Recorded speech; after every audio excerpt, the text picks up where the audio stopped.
I'm sitting here today with Dr. Pepper Stetler, who is the author of a wonderful book that I'm so grateful I got the chance to read, but even more so that I get to talk with her about. It's called A Measure of Intelligence, One Mother's Reckoning with the IQ Test. So Dr. Stetler, welcome to Reimagining the Good Life. Thank you, Amy Julia. Please call me Pepper, and I'm thrilled to be here. Thanks so much for having me. Well, I'm delighted to have you. I am someone who really loves books that are both, they read like memoirs, like they read like a story and teach me a lot and get me to think a lot. And your book falls squarely into that category. Right. So I deeply appreciated it. And I thought maybe we could start actually where you begin the book. You begin with a story about a meeting you had with your daughter Louisa's teachers. And I thought perhaps you could just bring our listeners into that scene, because I think it introduces you and Louisa and this topic of intelligence and IQ tests in a pretty beautiful way. So could you just start us there? Of course. Thank you. So, right, I start the book with really, I think, authentically where my idea for this book actually started was when my daughter was just about to start kindergarten. Her name is Louisa, and Louisa has Down syndrome. And to start kindergarten, to get her started in that process, we needed to have an IEP meeting, her first IEP meeting, which stands for an Individualized Education Plan meeting, which is a document that basically outlines the kinds of supports that someone like Louisa might need to be able to access a classroom with her peers. I wasn't sure. Now I feel like a total pro about doing these IEP meetings, basically, because they happen once a year. But that was our first one, and I didn't really know how it was going to go. But I know that she had some cognitive testing to I guess provide some sort of information about what she knew and to get to know her a little bit, I guess, through this test. But anyway, at the IEP meeting, the school psychologist kind of presented test results, which were, now I know much more about them, were IQ tests. To us, to my husband, Andrew, and I, and there were other people in the room. There were her preschool teachers, a kindergarten teacher, some other people from the school. And I just there was something that clicked for me at that moment where it just seemed as if I was like, oh, really? This is what we're doing. We're doing IQ tests. Okay. I hadn't really thought about it until this moment. And so I had all of these, I knew a little bit about how IQ tests seemed kind of weird in the sense that I associated them with like eugenics in the early 20th century, but only kind of vaguely knew anything about that at this point. So I was like, okay, we're doing this like this. Okay. Another thing that happened that I found really unsettling to me was that her results of this test were presented to me, and the school psychologist kind of said, her IQ is low for somebody in the general population, but it's actually high for somebody with Down syndrome. And there was a part of me that kind of went like, fist pump, yes. Kind of like, yeah, I've done something right. And then when I reflected on that a little bit more afterwards, I was a little disgusted with myself for how I responded. Like I was confused about what this IQ was actually supposed to mean to me. I didn't know much about how this was going to affect Louisa's life. Yeah. And it all just started from there.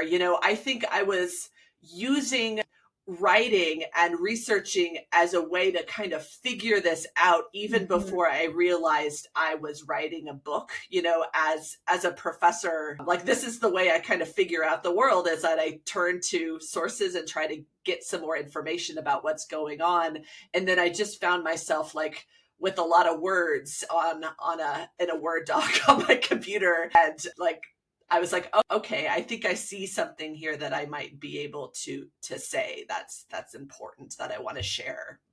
Yeah, and which again, I really appreciate because I'm also a parent who has sat in those rooms and had to make decisions along the course of Penny's educational, career about whether or not to say yes to IQ tests, whether or not to report those scores. And we'll get into some of the details there in a minute, but I'm curious if you could just give us a little IQ 101, because for anyone who doesn't know, I mean, there's obviously, for anyone who doesn't know in depth, they should read your book.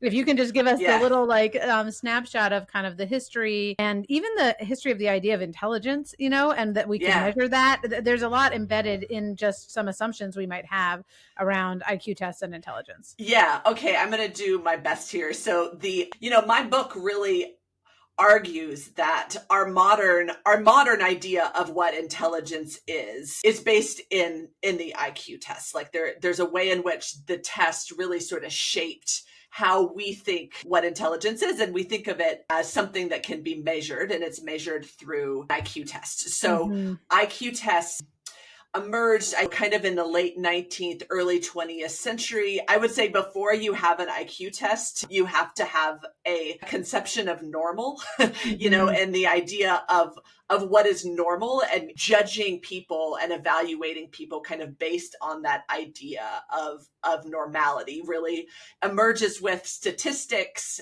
in the late 19th century. And then there's a guy named Alfred Binet in France who develops tests that are basically based on a sense of age appropriateness, right? So he's giving children certain tasks and saying like, well, a 5-year-old should be able to do this task. Say, for example, be able to kind of put a number of beads together in a Mm-hmm. sequence and recognize a pattern or something like that. And so if a particular child is 7 years old and they can't yet do that task that most normal 5-year-olds can Mm-hmm. do, then that is evaluated as some sort of what they would call back then a kind of feeble-mindedness. But if, say, your child is 3 or 4 and can already do this task for that's appropriate for a 5-year-old, then it's your child is gifted, right? It starts with Binet, and then there are people in the United States that kind of adopt this logic of seeing intelligence and expand on the kinds of testing that's done. In the 20th century, eventually it kind of there's a number of IQ tests that emerge. There's a Stanford Binet test that's still around. There's tests that have all kinds of acronyms like the WISC, for example. And psychologists will kind of say that they test or emphasize different things, Mm-hmm. but usually it's a kind of a subset of maybe about 15 or 16 subtests that make up a kind of full-scale IQ score. And there's ways in which usually these subtests test things like short-term memory, pattern recognition, efficiency, and things like that. And like, they're usually things that make you a good, successful in modern life, right? Like Mm-hmm. these are the skills that make you productive in the modern world. So there's a way in which it's almost a real kind of way in which they grow up together, right? Like our sense of success and productivity in the modern world emerges while this test is kind of developing to reinforce in a scientifically objective way, as psychologists thought, Yeah. to show us like who's going to be successful in the world and who isn't, right? So there's a kind of predictive power of IQ tests as well. Right. That's a good point. This is a kind of marker of who you are in this present moment that we're also assuming tells us about your future. And I'm curious if you can speak to the relationship between these IQ scores and, quote unquote intelligence and social status, or our kind of assumptions about human value. And yeah, if we could speak to that, and then I want to bring it back to Louisa. Yeah, so this is something that really has plagued IQ tests, especially, I mean, in the 20th century, where there is a understanding among a lot of the psychologists that developed IQ tests that intelligence is something that can be measured almost like a biological trait, right? Like a heartbeat or a breath. Mm. that can be scientifically measured. And this leads to a lot of assumptions about, say, for example, habitually people from low socioeconomic status, people of color, especially Black Americans, do not do as well on IQ tests as white, more affluent Americans do. And the deeply flawed conclusion from that is like, oh, people of color, Black Americans, must not be as intelligent, must have some sort of biological deficiency as part of the race of being Black. So there's all sorts of deeply racist and classist kind of assumptions made that it's a kind of this spiraling chicken or egg sort of argument, right? Where are people that are poor not doing as well on an intelligence test because they are just sort of biologically determined to be that way? Or, gee, perhaps maybe it's because they're not getting the same educational opportunities as people that are white and affluent are getting in the 20th century. Yeah. And I'm curious. So now we bring this down into this particular level of, an individual child who's been diagnosed with Down syndrome, sitting in, preparing to go to kindergarten. And you mentioned, and I mentioned, just that there's kind of this almost, I don't know if it's an ethical dilemma or if it is a pragmatic dilemma, but for parents of whether or not, Louisa, and in our case, Penny, takes an IQ test. So I'm curious if you could just speak to why it might be helpful or problematic to get an IQ score for your daughter with Down syndrome.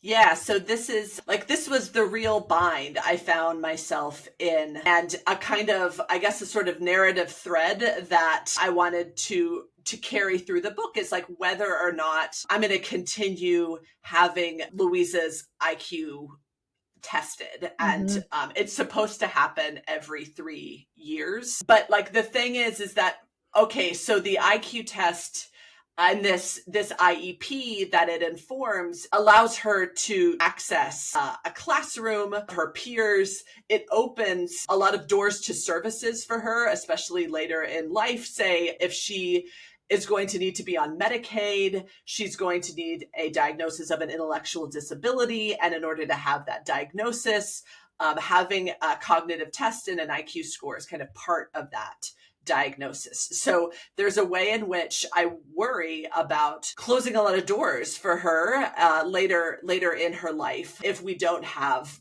this measurement taken. But at the same time, like, it's deeply discriminatory that my daughter and Penny, say, have to be subjected to this kind of evaluation to get what they need. And I don't know my IQ. I don't have to have that part of my identity quantified and scrutinized in this way, in which I found it to be a real double standard in a lot of senses. So, there's this bind that I think I find myself in, and a lot of other parents of kids with intellectual disabilities find themselves in, and we're kind of like obliged to play the rules of this game that seem deeply unfair.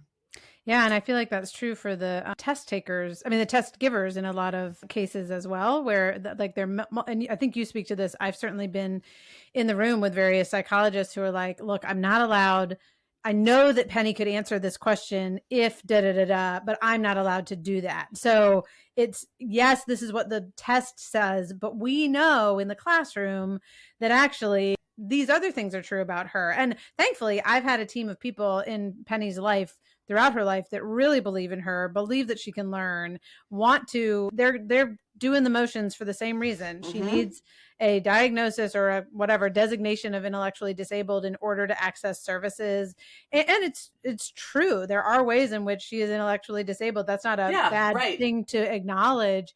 And yet, to put it as an umbrella term over her being, I think, is problematic, because there are many ways in which she demonstrates a lot of intelligence that is not disabled in any way. And and again, that sense of capacity to learn and grow. I often think we can see an IQ or like a designation of intellectual disability as putting a real cap on the capacity to learn and grow, and kind of to Yeah. say, oh yeah, you belong in the corner with the iPad, while the rest of the students belong in this different place. Yeah, I mean, and I've had a similar experience where I've been really struck by like this difference between this bureaucratic umbrella and then the actual interaction of teachers with Louisa in the classroom, right? So to me, I'm honestly still trying to navigate what this all means as we move through Louisa's life. Yeah, there's a way in which it seems as if we've lost that kind of like individualized sense of what education is supposed to be about, helping somebody grow, right? And helping somebody learn to be their happiest and most fulfilled self, rather than kind of placement, right? Like education in many ways, and I see this through Louisa and I see this through my college students, becomes a kind of sense of socioeconomic class placement, right? Either you're in this class, or you're in the gifted class, or you're going to this college, or you're not going to that college. And it's become this achievement of a kind of quantified number instead of deep, meaningful learning in other ways. And I think one thing I was really struck by in your book is so first of all, it's really interesting that intellectual disability shows up in the DSM, the kind of manual for psychologies of disorders, right? Right. Like, and so that in and of itself has its own value judgment on this as like a kind of psychiatric disorder that requires addressing or treating or something like that. So it's there. Yep. But then you also point out that the American Psychology Association, this is a quote, has issued an apology to people of color for its role in promoting and perpetuating racism and human hierarchy in the United States. But it has never issued a similar apology to people with intellectual disabilities for the field's role in eugenics and the use of IQ tests to perpetuate such a deeply immoral approach to psychological research.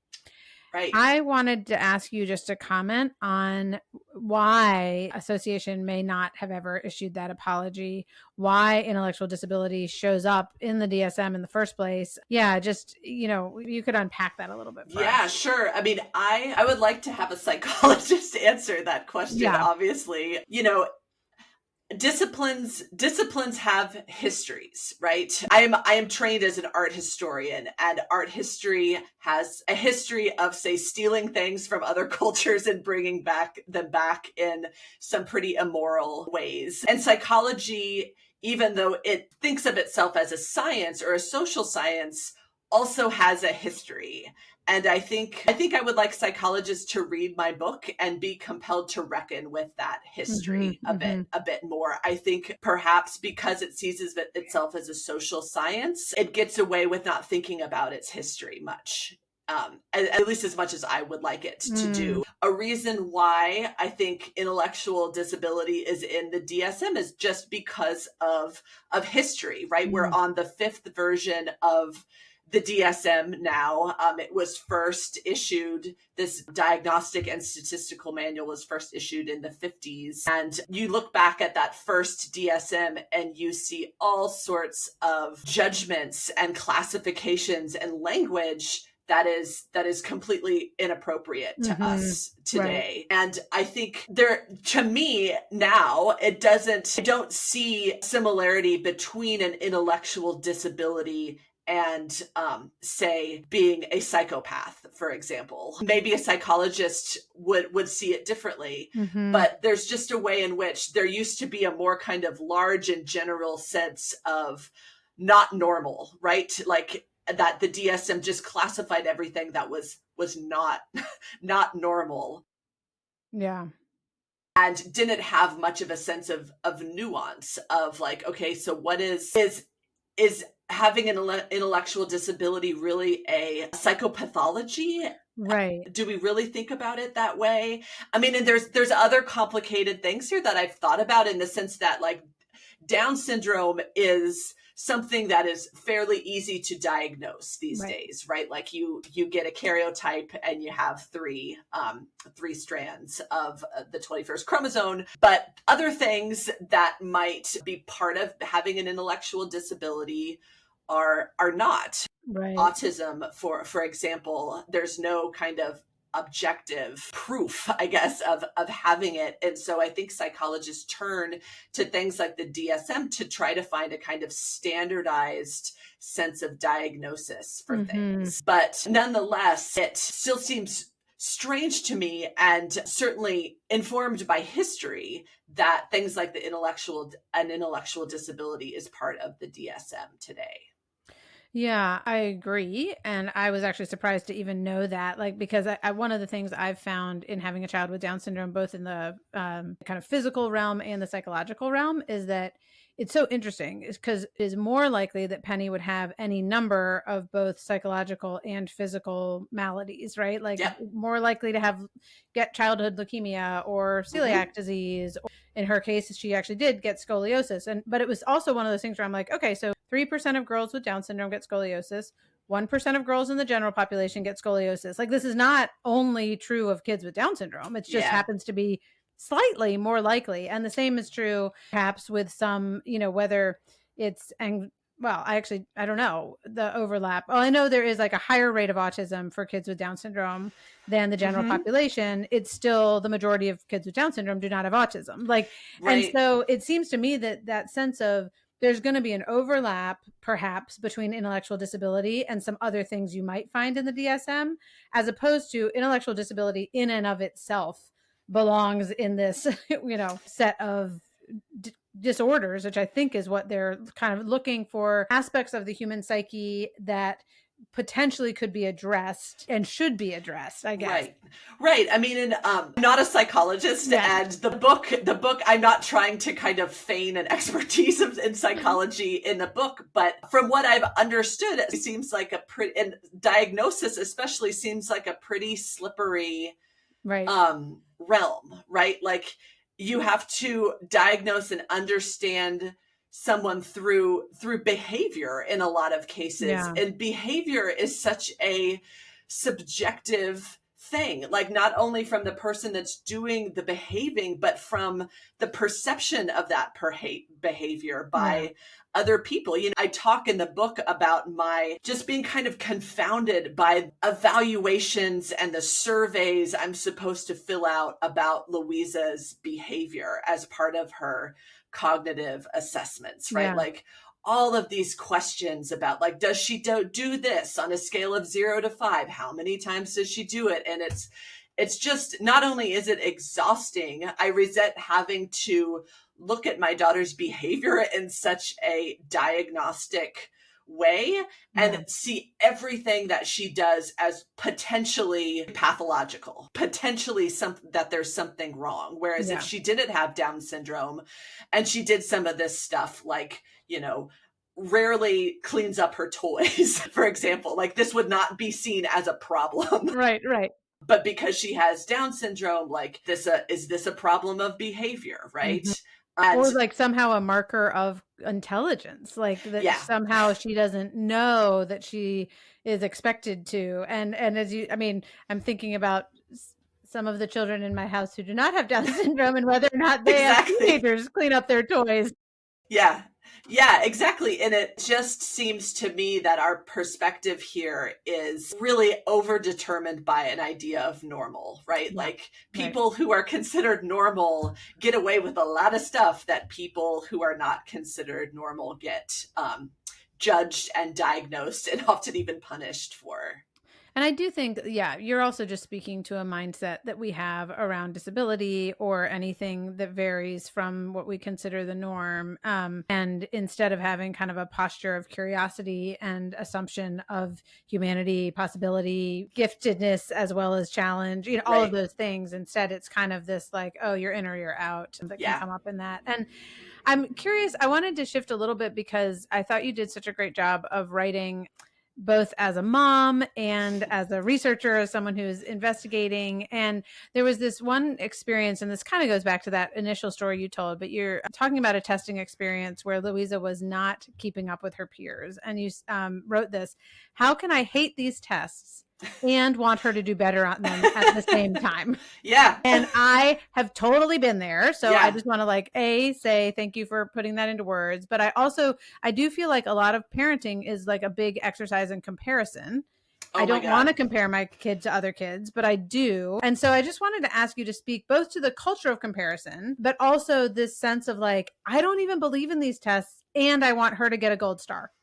Exactly, right? Like it's coming from places in my body, right? Like the hating of the tests and wanting to be able to just let them go and not have them matter to me is coming from my head and all my research. And Right. then the part where they're still mattering to me, and I have all of these feelings and my own identity attached to her performance on these tests is ingrained in my heart, right? And also as what is expected of parenting and mothers, and how that is all identified and judged in the world that we live in, right? Like you mentioned it, I think that there are many things in our society that define parenting as a process of comparison, right? Like we know we're not supposed to do it, but we all do it, right? And it's this comparison to normal that that the IQ test really facilitated for parenting. You know, one of the most amazing things about my research I found was these letters to a psychologist and a eugenicist named Henry Goddard, who really develops the IQ test in the United States. And he's getting these letters from mothers around the country that are just like, you know, what should I do about my son? His IQ is this. Does he belong in a classroom? Like the language and the logic of comparison that IQ tests facilitate just makes its way into parenting so quickly and so profoundly in our country. So like, that's all ingrained in me. Like, just because I know and can logically understand that these tests are really doing Louisa no good, that sense of wanting the gold star is still part of me, right? Like I was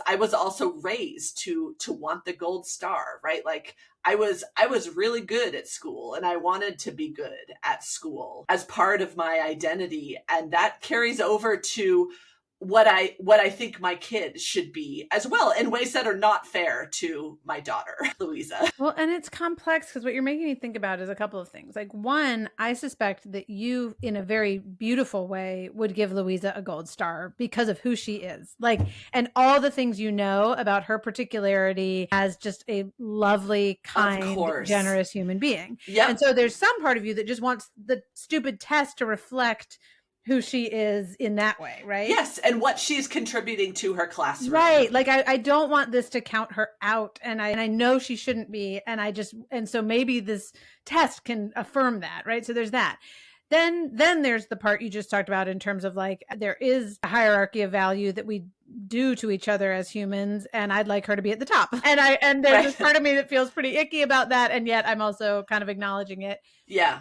And then I think it's so interesting. I've been thinking about the way in which, you know, I am obviously, well, maybe not obvious, but I am not a person who lives with a disability. And yet I identify intimately with someone. So that's not my identity, but I do identify very closely as a mother of a child with a disability. And I do think that there's something there that just comes up in terms of my identity being bound up in hers. And I'm still working through, as I think you were just speaking to as well, the idea that like, it wasn't the gold star on the test that gave me my value as a human. And that's not the value that Penny needs to receive from some outside testing source either. And that's actually been a really freeing realization for me, but I also feel like I'm still working it out to be like, oh, no, not the gold star, actually. Yeah, right. I mean, and I see this as well as a professor, right? Yeah. And have, you know, students who are looking to me for a gold star, right? And that is how they think that's what it means to learn, is to get the gold star. And I'm also dealing with my slow realization, say that my classes are not set up, and I have not designed my classes in a way that is very accessible to lots of different learners and Mm-hmm. thinkers. Right. And I'm trying to figure that out. Like, how can I be a college professor and also honor all different kinds of learners and Mm-hmm. understand that, even if you don't have your hand up all the time in class, or even if, you're not making these profound comments on the readings we do for the class, doesn't mean you're not learning, right? And Right. learning should matter to you. It shouldn't, to my students, it should Yeah. not matter in terms of a grade that they get. They should be able to kind of think about how this course made them a better person, how it helped them understand the world better. And more higher education is not set up to do that very Right. well. And I'm implicated in. Well, and you had this other quotation where you wrote, Down syndrome is an exit ramp off the treadmill of achievements and quantified learning on which I see my students struggling to find Yeah. happiness and purpose. Yeah. And I think that speaks to, it's kind of tangentially to what you were just saying, but that sense of, okay, wait, what am I doing as a college professor? What are my students doing on a treadmill of, just trying to continue to prove themselves over and over and over again, rather than having some sense of inherent value as a human? And what would it mean for us to still be able to celebrate? Because not all kids want to learn art history. Right. That's okay. And we can still Yes. celebrate the ones who do, and we can celebrate the ones who don't for other reasons. And, so it's not to say we all need to be the same in how we learn or what we learn, but do you think there's a freedom that we could offer one another as humans if we were not so stuck on the treadmill of achievement and quantified learning? Yeah, for sure. I mean, and like, honestly, Amy Julia, art history does not appeal to many students. At least, I guess I would say it doesn't appeal to their parents a lot these days. I talk to a lot of students that love art history and want to major in the humanities, but their parents are making them major in accountancy or finance or something that they don't really like, but seems to be achievement in the way that like art history or the humanities doesn't seem to these days. I guess, like that is one side of it, is I try to tell myself, like, thank God Louisa doesn't have to be part of the stress of higher education and college and the mental health problems of my students that are brought on by this culture of achievement. Thank God she has a kind of out that of that if she wants it. But then the other side of that is like she wants it. Like she lives in a college town where she sees college all the time. And she wants that. And, in some ways I want that for her too. Like, I think it is unjust to think that Louisa will never have the opportunity to, say, learn about the disability rights movement that you might in a college disability studies class, right? Like that is part of our country's history that can inform her sense of self and her own identity, right? So like, I want her to have those experiences, but I do not want her to have the pressure and the stress of the gold star anymore. And I think that's something that doesn't really have to do with her having Down syndrome. Like, I think it would think the same way if she didn't have an intellectual disability. Yeah, I struggle with that for Penny as well. She has started at a college program, but the assumption of the program is that she will not be taking classes for credit. Okay. But that because of the different modifications she will need. Yeah. So essentially, I'm going to just pause for a minute because I just learned this. So for listeners, if Penny needs accommodations, which is to say like longer time to take a test, or if she needs like a different sensory environment in order to, conduct an assignment or something like that, that's an accommodation. Then she can take a class for credit. But if she needs modifications, which is to say like shortening an assignment or providing, supports by way of a outline or something like that, then she can audit the class, but she can't take it for credit. And she does need modifications. Yeah. But what ends up happening, or at least so far in her educational experience, and I'm actually fine with that. I'm like, sure, yeah, she needs modifications. She can audit it. That's fine. But what I've found is it's an all or nothing. Like, either she can do all the work, or we either don't know how to, or we don't want to take the time to modify it. Because I agree with you. I think there's so much that Penny could learn but she's not being given access to it. Exactly. And that is really discouraging to me, because I think there are lots of kids that I know with intellectual disabilities who actually don't want to learn some of the things. But Penny's like, I want to be a communications major. I want to learn public speaking. I love writing. I love reading. Like, Awesome. I want to do this. And I'm like, we're gonna work on that path. Like, I don't know. Right. I mean, this is the thing. I'm glad to hear you say this because, right, like Louisa wants to be a veterinarian. And it's like, that is awesome, Louisa. Like, what can we do about this? Like, Yeah. my voice is saying things that's like, yes, I am all in. And then in my head, I'm going, how am I going to navigate this without like crushing, like how we need to be more creative here about access. And like, that's just the thing, is that I bet whether or not she has modifications or accommodations, I would imagine has very little to do with what Penny actually learns and how she grows in that class, right? It's just, it's for the kind of bureaucratic structure, whether how she's classified in that sense. Yeah, and we are on the front edge of figuring all of that out. I wanted to ask you this, because which I think is related to what we were just talking about. You said that you want to work against a regime of intelligence that gives Louisa no space to be herself. And I know we're kind of talking about that, but I'm curious, especially for someone in academia, ask that question, like, what does it look like to work against a regime of intelligence? Well, it's hard because, I think I'm asking a lot from our schools, our already overtaxed Right. teachers and education system, to be able to personalize and individualize education more. We have this sense of, kind of like you were just saying, of like, well, you're in or you're out. Either you can be here or you can't be here.